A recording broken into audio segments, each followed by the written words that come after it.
তোমার মনের অবস্থা আমি বুঝতে পারছি। তুমি এতগুলো ব্রত পালন করবে বলে ঠিক করেছ, জানি না শেষ অবধি তা পারবে কিনা। প্রফুল্ল সংসার করতেই পারে, কিন্তু দেবী চৌধুরানী কি? ঈশ্বর তোমার মনের আশা পূর্ণ করুন।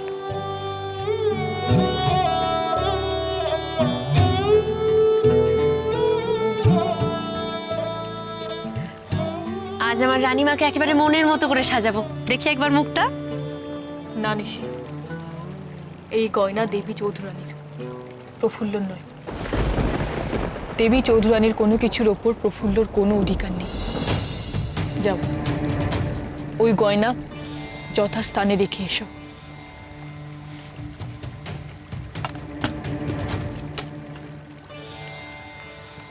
রানীমা, রানীমা, একবার এই গয়নাগুলোর দিকে তাকিয়ে দেখো তো, সত্যি কি এই গয়নাগুলো দেবীর? দেখো।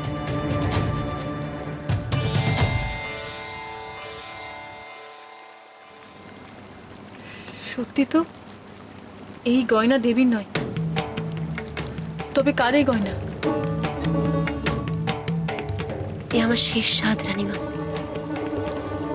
আমার মাকে আমি এই গয়নাগুলো দিয়ে সাজাবো, শেষ স্বাদ। অমত করো না রানীমা। কিন্তু এই গয়না কার না জেনে? দেবী, এই সব গয়নাই নিশির। রানীমা, আমি তো তোমাকে একদিন আমার অতীতের সব কথা বলেছিলাম, হয়তো তোমার খেয়াল নেই। আর নিশি আগে একজন রাজমহিষীর কাছে থাকতো, তিনি সমস্ত গয়না ভালোবেসে ওকে দান করে গেছেন। রানীমা, আমি তো আমার জীবনের সবটাই এখন শ্রীকৃষ্ণের পায়ে দিয়ে দিয়েছি, তাই এই গয়নাগুলো নিয়ে আমার আর কি হবে বলো? কিন্তু জানো তো, এই গয়নাগুলোকে না আমি খুব স্বাদ করে, খুব যত্ন করে তুলে রেখেছিলাম তোমার জন্য, আজকের এই দিনটার জন্য। তোমার ছোট বোনের এই সামান্য উপহারটুকু তুমি নেবে না রানীমা?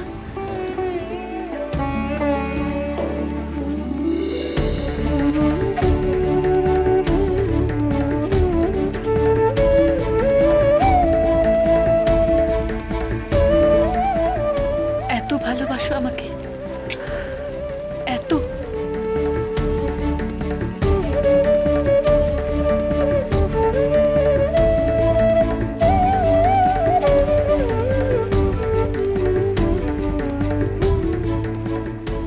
বাবু, ভূতনাথে পৌঁছে আবার আমাদের ভুলে যাবেন? মানে যদি জানো তাতে কোনো আপত্তি নেই, আমরা সবাই তাহলে আপনাদের সাথে দেখা করতে চলে আসবো। না না না, সে তোমরা ভুল করে আমার বাড়িতে পা দিও না। কেন? শেষে তোমাদের দেখলে বাবা মশাই ভয় অস্থির হয়ে পড়বেন, সে তারপর আরেক ঝামেলা। তার চেয়ে বরং আমি তোমাদের রানীমাকে নিয়ে তোমাদের সঙ্গে দেখা করতে চলে আসবো। বেশ বেশ। সর্দার, হ্যাঁ, তোমার কথা শুনে দেখছি ব্রজেশ্বর মশাই একেবারে আপকে উঠলেন।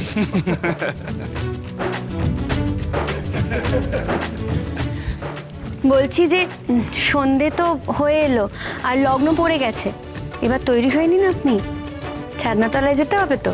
নিশ্চয়ই যেতে হবে, চলুন আসুন, চলো চলো।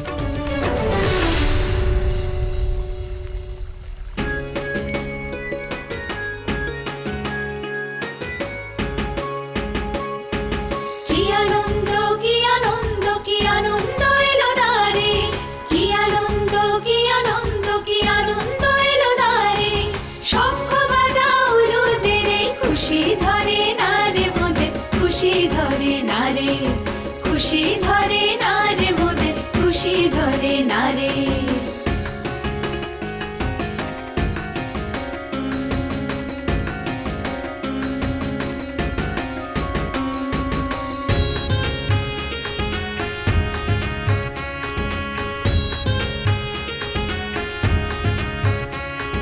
কি আনন্দ, কি আনন্দ,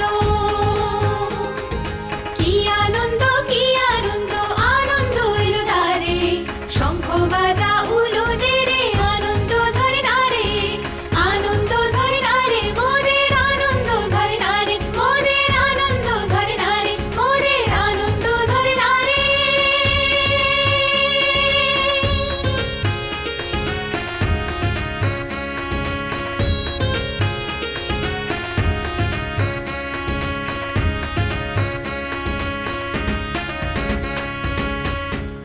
আজ তোমাকে যা সুন্দর দেখাচ্ছে না রানীমা, দেখো ব্রজেশ্বর বাবু একবার দেখলে আর চোখই ফেরাতে পারবেন না।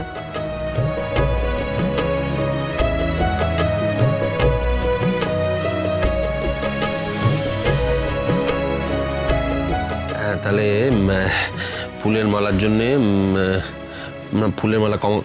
হ্যাঁ, ফুলের না গিন্নি, বলছি যে এই বউ বরণের আয়োজন সব তৈরি তো?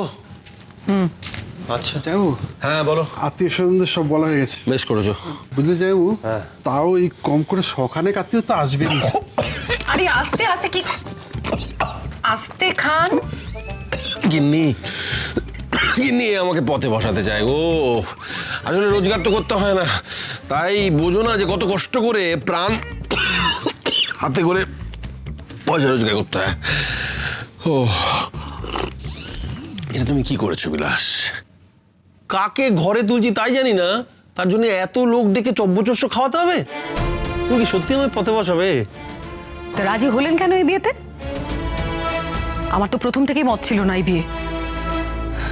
ব্রজর আবার বিয়ে, তাও জানা নেই শোনা নেই, কোন অজানা অচেনা ঘর থেকে মেয়ে আনছেন। না না, আমি বাবা এই বিয়ে কিছুতেই মেনে নিতে পারছি না। কোন ঘর না কোন ঘর থেকে মেয়ে এনে শেষ পর্যন্ত আমাদেরই না একঘরে হতে হয়।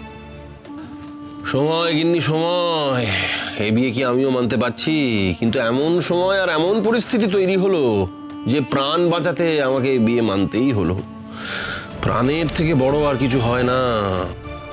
যাকে শোনো, তুমি যা নেমন্তন্ন করে ফেলেছো, কিন্তু বাড়তি আর একজনকেও বলবে না, বুঝেছো? এরা সব আমার পয়সা এসে ঘন্টায় ঘন্টায় গিলবে, আর তারপর ফিরে যাওয়ার সময় আমারই বদনাম করে বাড়ি যাবে। কই গো, কোথায় গেলে গো সব তোমরা? এই রে, এই তো সব এসে পড়েছে। ইস, কি কেচ্ছাটাই না শুরু করবে এবার।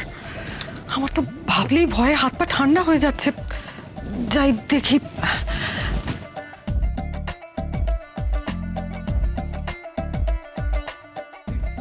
ওমা, ছর্দি তোমরা এসে গেছো?